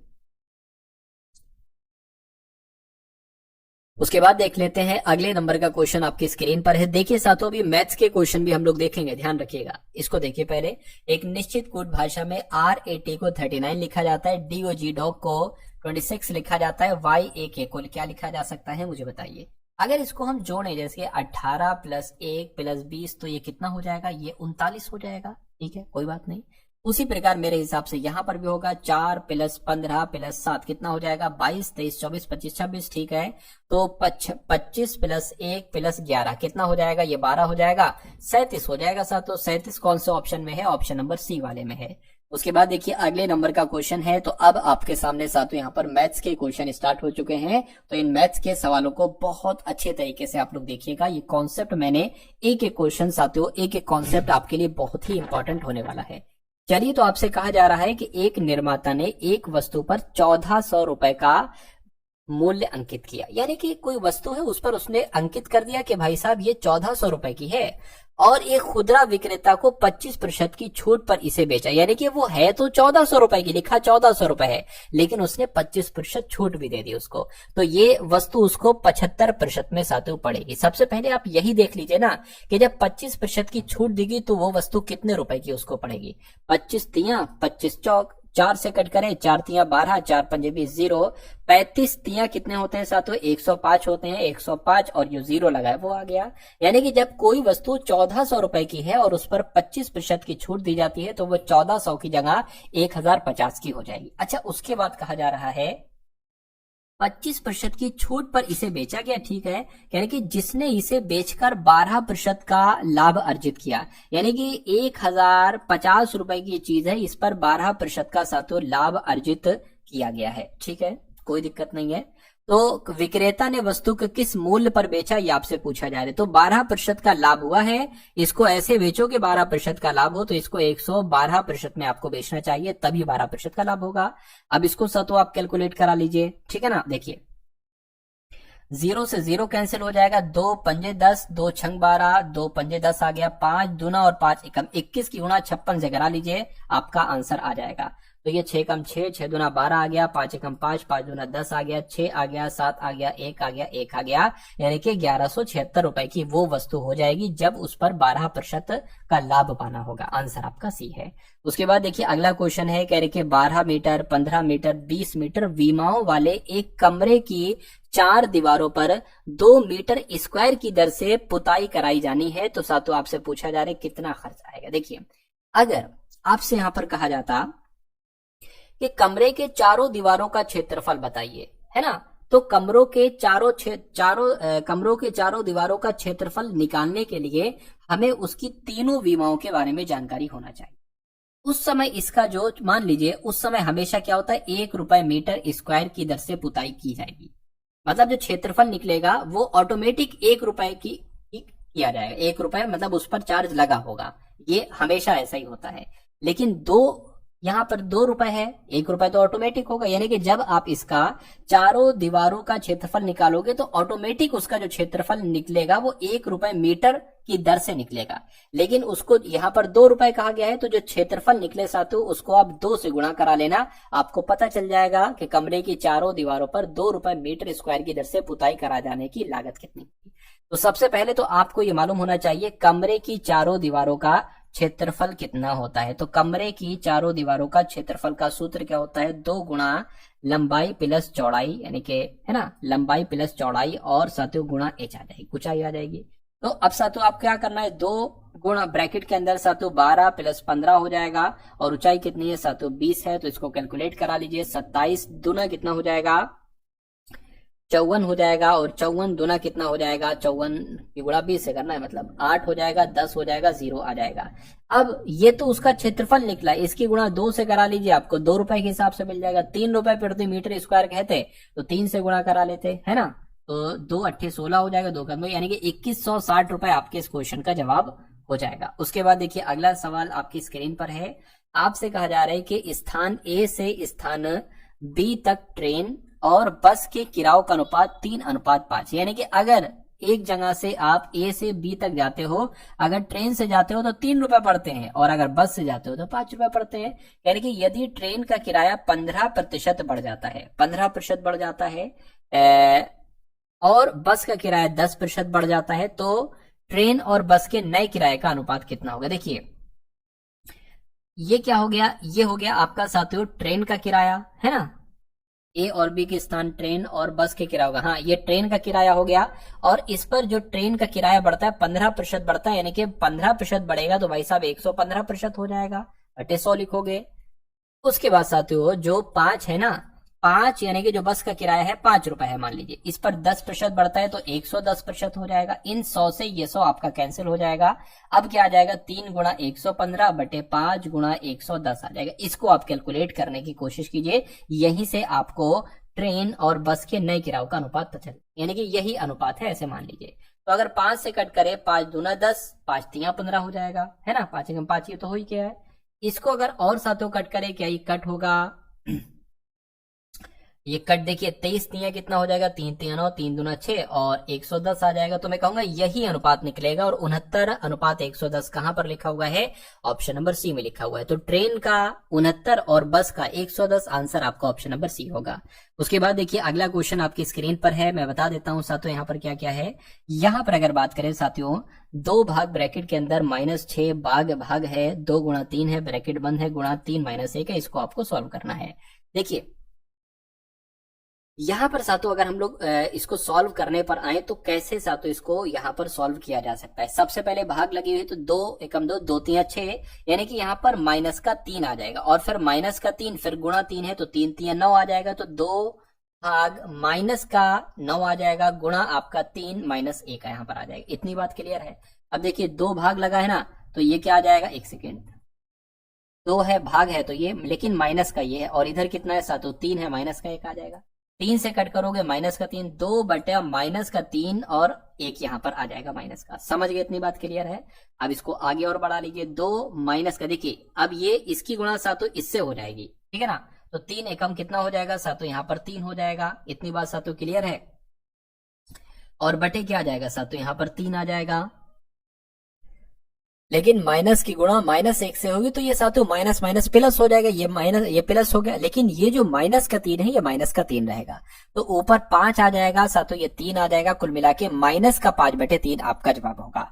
लेकिन ऐसा कहां पर लिखा हुआ, नहीं लिखा हुआ है। तो एक काम करिए साथियों, क्या माइनस का 5/3 है, तो एक काम करिए साथियों, ये 3 लिख लिया, 3 एकम 3 आपका हो जाएगा, बचेगा क्या 2, वो यहां हो जाएगा। यानी कि माइनस का 1 सही 1/2 कहां पर लिखा हुआ है, ऑप्शन नंबर सी में लिखा हुआ है। तो जिनका आंसर ऑप्शन नंबर सी के इस सवाल को, और बताइए आपका जवाब क्या होगा। ये भी सवाल बहुत शानदार है, बहुत अच्छा कॉन्सेप्ट साथियों इस क्वेश्चन का है। देखिए भाई, आपसे यहां पर कहा जा रहा है क्या कि एक कर्मचारी एक कार्य को 25 दिनों में पूरा कर सकता है यदि पर्यवेक्षक कर्मचारी की तुलना में 25% अधिक कार्यकुशल है।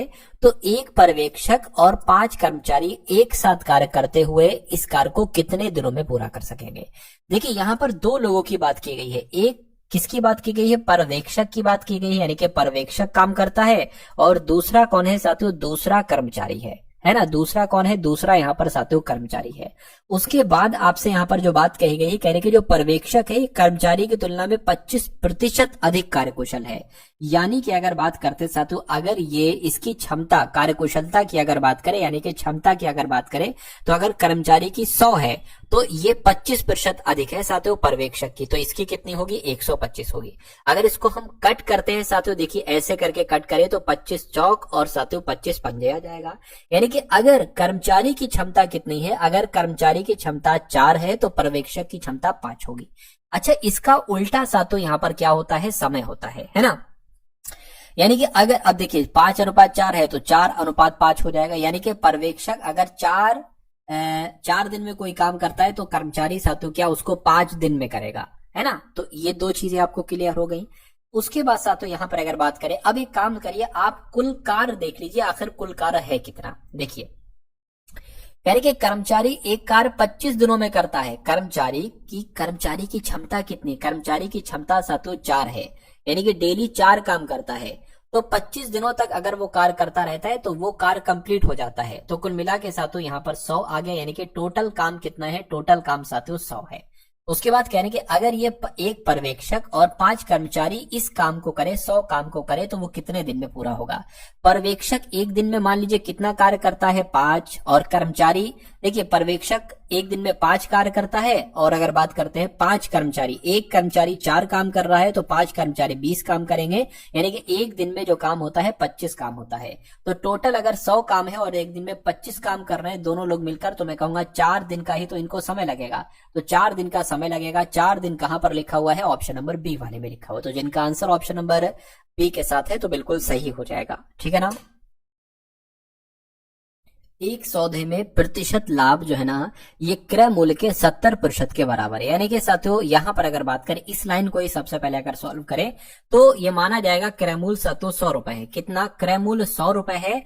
क्रय मूल्य कितना है? 100 रुपए है। और कहा जा रहा है कि लाभ जो है ना वो 70% है। तो लाभ कितना है साथियों? 70% है। लाभ 70% है तो जाहिर सी बात है विक्रय मूल्य कितना हो जाएगा? विक्रय मूल्य साथियों आपका 170 हो जाएगा। इस लाइन से हमें ये सारी जानकारी मिल चुकी है यहाँ पर। अच्छा, उसके बाद आपसे कहा जा रहा है कि यदि बाद में क्रय मूल्य 40% बढ़ जाता है, 40% अगर क्रय मूल्य बढ़ जाता है तो 140 हो जाता है, 40% बढ़ गया, यानी कि लेकिन विक्रय मूल्य समान रहता है, यानी कि विक्रय मूल्य जितना है ये सातो 170 ही रहता है और क्रय मूल्य 140 हो जाता है, 40 बढ़ जाता है, यानी कि तो दोनों प्रतिशत लाभ का अंतर क्या है? यानी कि अब इस पर लाभ बताइए और इस पर सातों लाभ बताइए, ये आपको यहां पर कुल मिला के बताना है।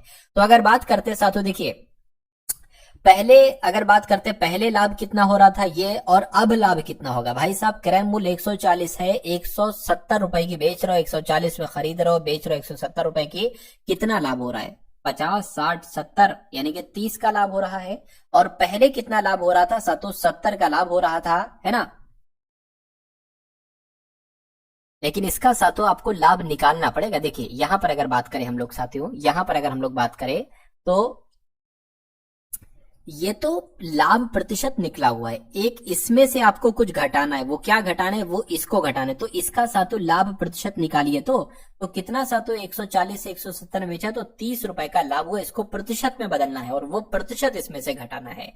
चलिए तो सातों 140 से 30 रुपए प्रतिशत का लाभ हुआ, तो इसको अगर कैलकुलेट करेंगे 0 से 0 कैंसिल, ये 300/14 यहां पर आ जाएगा। अगर इसको डायरेक्ट सातों हम लोग कट करवाएं तो यहां पर अगर इसको कट करवाते हैं तो 21.42 बचता है, यानी कि इतना आता है। तो अब सातों कोई दिक्कत नहीं यहां पर होना चाहिए। अब ये सातों पहले का लाभ था, ये बाद का लाभ है, यानी कि दोनों प्रतिशत लाभों का अंतर आपको बताना है कितना होगा। तो 70 में से 21.42 को घटा दीजिए, तो अगर घटाते हैं तो लगभग 48.57% आता है। और 48.57% कहां पर लिखा? ऑप्शन नंबर सी में लिखा हुआ है। अरे भाई घटा तो आप भी सकते हो, 70 में से 21.42 को, उसमें क्या दिक्कत है? उसके बाद देखिए अगला क्वेश्चन सातों आपके स्क्रीन पर है। आपसे कहा जा रहा है कि एक दुकानदार एक रेफ्रिजरेटर के अंकित मूल्य पर 12% की शुरुआती छूट देता है और वो छूट देने के बाद रियासती मूल्य पर 17% की छूट देता है, यानी कि 2 छूट देता है। अंकित मूल्य विक्रय मूल्य क्या लिखा हुआ है? सॉरी, यदि अंकित मूल्य 21,912 है तो अंकित मूल्य कितना होगा? मैं कहूंगा अंकित मूल्य x होगा। इस x मूल्य पर पहले 12% की छूट दी गई, यानी कि 88% में वो बेचा गया। उसके बाद फिर 17% की छूट दी गई, यानी कि अब 83% में वो बेचा गया। तो जब वो बिक रहा है तो वो 21,912 रुपए का बिक रहा है। तो इसको कैलकुलेट करना है, x का मान यहां से निकालना है, वही आपका अंकित मूल्य जो है ना वो हो जाएगा। देखिए x बराबर कितना आ जाएगा? 21,912 आ गया, गुणा आपका 100 गुणा 100 यहां पर आ गया, और बटे में कितना आ जाएगा सातों? 83 गुणा 88 आ जाएगा। इसको आपको क्या करना है? इसको आपको सातों कैलकुलेट करके मुझे बताना है। चलिए तो कोशिश करते हैं सातों इसको कैलकुलेट करने की। अगर इसको हम 4 से कट करें तो सातों 4 दूना 8, 4 दूना 8, इसको 4 से कट करें तो 25 आ जाएगा। उसी प्रकार क्या ये 11 से कट हो रहा है? देखिए जरा, अगर 11 से कट हो जाता है साथियों तो फिर हमारे लिए जो है ना वो 22 भी बहुत आराम से साथियों यहाँ पर कट हो जाएगा। चलिए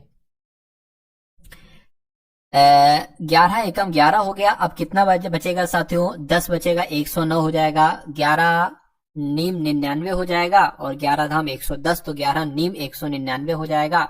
फिर साथियों 11 नीम 199 हो जाएगा। फिर 11 दूना 22, बिल्कुल पूरा आ गया, और 11 दूना 22 हो जाएगा। 2 से अगर इसको कट करें तो कितना आ जाएगा? देखिए जरा, 2 नीम 18, 2 नीम 18, 2 छंग 12। अब साथियों यहाँ पर 100 है और 25 है, और नीचे क्या है? नीचे कुछ नहीं है, 83 बचा है खाली, बस। अब इसको साथियों आप कैलकुलेट करा लीजिए और आपका आंसर यहाँ पर आ जाएगा। तो इसको मैं कैलकुलेटर से इस्तेमाल करके कट कर लूं साथियों, कोई दिक्कत तो नहीं। देखिए यहाँ पर क्या है? 996 गुणा 25 गुणा 100, इसकी भाग किससे कर देते हैं सातों? 83 से कर देते हैं, तो लगभग 30,000 सातों आता है। और 30,000 कौन से ऑप्शन में लिखा हुआ है? ऑप्शन नंबर डी में लिखा हुआ। तो जिनका आंसर ऑप्शन नंबर डी है तो बिल्कुल करेक्ट है। उसके बाद देखिए अगला सवाल, क्योंकि क्लास वैसे ही थोड़ी लंबी हो गई है और अगर कटिंग करेंगे सातों तो उसमें भी समय आपका चला जाएगा। 59 मिनट की आपकी क्लास हो चुकी है, लगभग 1 घंटे की जाकर बनेगी। एक आध सवाल और है सातों, उनको भी आप लोग देख लीजिएगा। आपसे कहा जा रहा है क्या कि यदि किसी गोले का व्यास 56 है, 56 सेंटीमीटर किसी गोले का व्यास है, ठीक है, इसका पृष्ठीय क्षेत्रफल कितना होगा ये आपसे पूछा जा रहा है। तो गोले के पृष्ठीय क्षेत्रफल का सूत्र क्या होता है सातों? 4 पाई आर स्क्वायर होता है। तो अगर बात करते हैं 4 पाई की वैल्यू कितनी है सातों? 22/7, और आर कितना है? व्यास है 56, तो इसका आधा ही तो होगा सातों त्रिज्या, व्यास की आधी ही तो होती है सातों त्रिज्या। तो 28 आ जाएगा, यानी कि 28 गुणा 28 आ जाएगा, 7 एकम 7, 7 चौक 28 आ जाएगा। तो अब आपकी 22 चौक कितने हो जाएंगे? 88, और 4 की 28 से सातों गुणा करोगे तो 4 अट्ठे आपका 32 हो जाएगा, 4 दूना 8 और आपका 11 हो जाएगा। यानी कि 88 की गुणा सातों आपको किससे कराना है? आपको 112 से कराना है। तो इसको भी सातों में करा लेता हूं। 88 गुणा 112 अगर करेंगे तो 9856 आता है, और 9856 सेंटीमीटर स्क्वायर कहां पर है? ऑप्शन नंबर ए वाले में है। उसके बाद देखिए अगला क्वेश्चन सातों आपकी स्क्रीन पर है। इस सवाल को देखिए और बताइए आपका जवाब क्या होगा। आपसे कह रहे हैं कि दो संख्याओं का अनुपात 5:9 है। यदि उनका महत्तम समापवर्तक यानी कि अगर HCF 14 है तो LCM कितना होगा? अगर मैं आपको हर बार बताता हूं, कभी भी साथियों संख्याओं का आपको अनुपात अगर दे रखा हो, अनुपात आपको दे रखा हो और आपको HCF दे रखा हो, तो आपको क्या करना है? आपको पहले अनुपात का HCF से गुणा कराना है। वो क्या निकलेगी? वो आपकी पहली संख्या निकलेगी। उसके अलावा आपको दूसरी संख्या का HCF से गुणा कराना है। वो आपकी क्या निकलेगी? वो आपकी दूसरी संख्या निकलेगी। तो जब दो संख्याएं आपके पास आ जाएंगी, दोनों संख्याएं, तो उनका LCM तो बहुत आराम से निकाल सकते हो, है ना। चलिए तो इसको सातों इस हिसाब से करा लीजिए। 14 पंजे कितना हो जाएगा सातों? 70 हो जाएगा। उसके अलावा सातों अगर बात करें 14 नीम कितना होता है सातों? आपका 126 होता है। तो इसका LCM निकाल लीजिए। 2 से कट करेंगे 35 आ जाएगा, 2 छक 12, 2 3 6 हो जाएगा। उसके अलावा सातों अगर बात करते 3 आ गया ना, 3 दूना 6, 3 एकम 3 हो जाएगा। 3 से कट करेंगे 3 7 21 हो जाएगा। अब 7 से कट करेंगे 7 एकम 7, 7 पंजे 35। अब एक बार 5 से और कट होगा तो 2 3 6, 6 3 18, 18 गुणा 7 पंजे 35, यानी कि 18 और 35 की गुणा सातों अगर हम लोग कराएं तो कितना आता है? तो 630 आता है। तो मैं कहूंगा कि लघुत्तम सामवर्ती कितना निकलेगा? 630 निकलेगा, और 630 आपका ऑप्शन नंबर सी वाले में है भाई। बहुत बढ़िया, वेरी गुड क्लास। अगला सवाल आपकी स्क्रीन पर है, देखिए सवाल को और बताइए आपका जवाब क्या होगा। और ये अंतिम सवाल है साथों, आपकी स्क्रीन पर जो सवाल गुजर रहा है ये अंतिम सवाल आपके लिए है। चलिए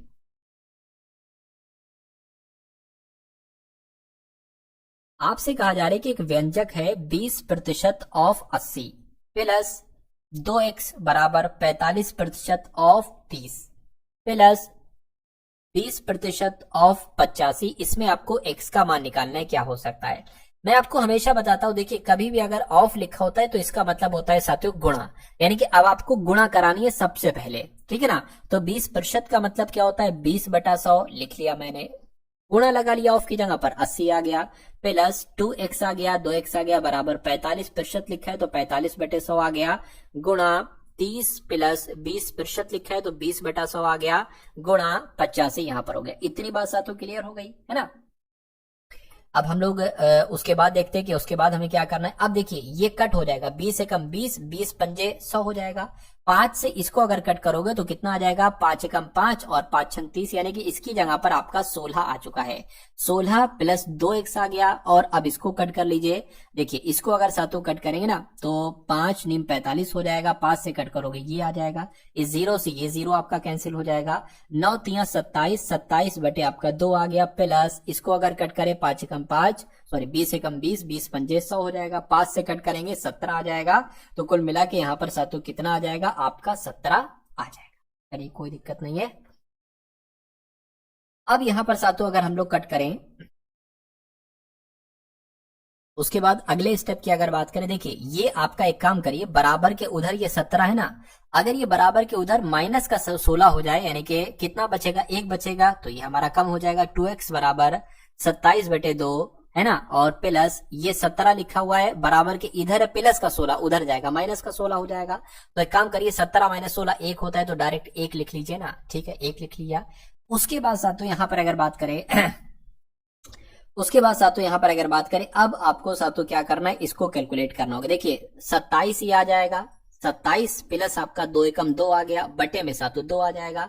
इतनी बात क्लियर है, इतनी बात क्लियर है साथियों, तो कोई दिक्कत आपको यहाँ पर महसूस नहीं होना चाहिए। अब 29 आ जाएगा और बटे 2 आ जाएगा, और बराबर क्या है 2x है, तो बराबर है 2 की गुणा इससे हो जाएगी, तो ये कितना हो जाएगा, x बराबर 29/4 हो जाएगा। तो यही आपका जवाब आ जाएगा।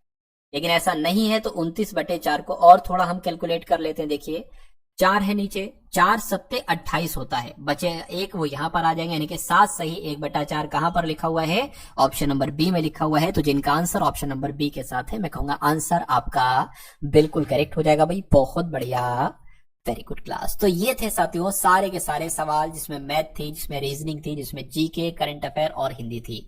ये क्लास आपको कैसी लगी, एक बार इस वीडियो को लाइक करके कमेंट सेक्शन में साथियों जरूर बताइएगा इस पूरी क्लास के बारे में।